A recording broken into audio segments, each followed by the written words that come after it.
I got one friend that I know of that's got what I would categorize as a great marriage. He's in good shape. His wife, for her age, looks good for her age. Kids are grown up. Really, really like amazing kids, right? Amazing fucking kids. You could be proud of them. You wouldn't worry about them making stupid choices, doing anything that would embarrass the family name, stuff like that. After 30 years of marriage, there's really only one couple that I know that like has it going on. And one of the main reasons why they have it going on is those three iddies that I talked about.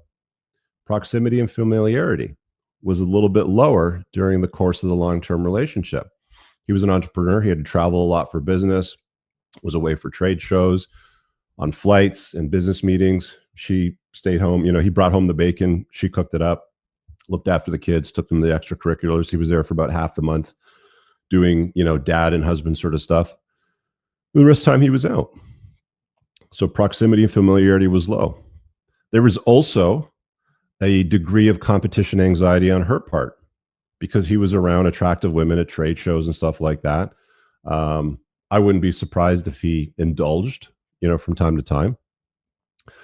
Maybe she caught wind of it. Maybe she didn't, but there was clearly, some level of suspicion. But it's really, really rare, guys. And it's like, you'll see what I'm getting at when you get the copy of the next book, because it's going to be organized properly. We'll get the audiobook version, the Kindles, the print, the hardback, and all that sort of stuff.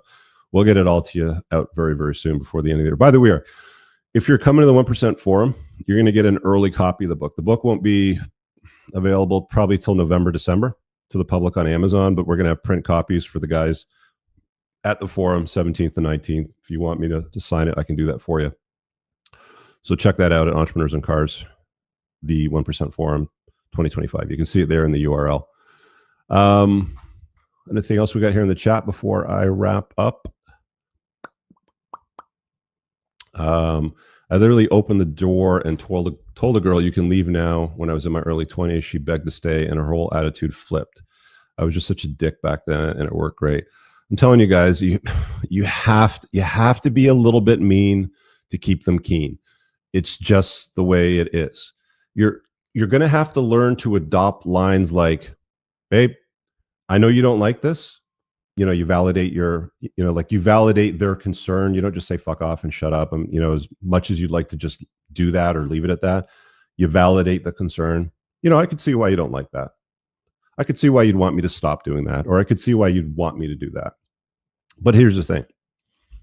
This is just the way that it's going to be, because I'm the man, and that's how it is. You can use those exact words, a version of that, blend it up with something else. I don't care. But that's what needs to happen for an LTR to work. There has to be there's only one driver's seat in a car. Okay? That's it. And you should be in it. Take a look around when you're driving. You'll see a lot of dudes sitting in the passenger seat of the cars with the woman driving. Not a good look. You know who wears the pants in that relationship. Unless you're, I don't know, you're leaving a doctor's appointment and you're still high from the fucking anesthetics or whatever. You should never be in the passenger seat of the car, ever. Drive the car, lead the relationship, tell them how it's going to be. You guys are going to love this next book. I promise I'm going to be talking more and more about these concepts as we sort of like lead up to the release of it. Might even, give away some of the chapter information to you guys, but you'll want it all complete in that book. Part 1 and part 2 is essentially, what we've got out there, and that'll be it. I'll be moving on from writing on that topic because it's complete after that. The second book just completes it all. That's it. All right. I think we'll leave it on that.